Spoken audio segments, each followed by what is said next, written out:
Да се укине носењето на маски во затворени простории, препорача денеска Комисијата за заразни болести. Оваа препорака не важи само за здравствените установи, аптеките, домовите за стари лица и јавниот превоз, како и такси возилата каде заштитните маски ќе останат задолжителни. На сите останати затворени места и објекти граѓаните нема да мора да носат маска, освен ако тоа не е нивна желба. Се согласивме да препорачаме укинување на мерката задолжително носење на маски во затворен простор.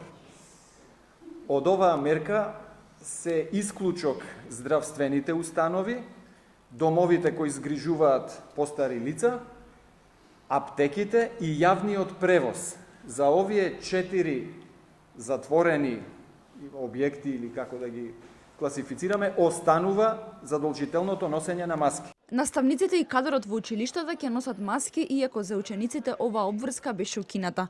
Средношколците се уште чекаат одлуката да важи и за нив. Комисијата на денешната седница одлучила да препорача и укинување на епидемиолошкото следење на контактите од потврдени случаи и изолацијата од контакти. Останува изолацијата за заразените. Постепено ќе ги релаксираме мерките, не сакаме да донесеме такви крупни чекори кои што можат брзо да дестабилизираат состојбата, а имаме стабилна епидемиолошка состојба. Мерките ќе бидат предложени до главниот кризен штаб, пошто треба да бидат усвоени на влада.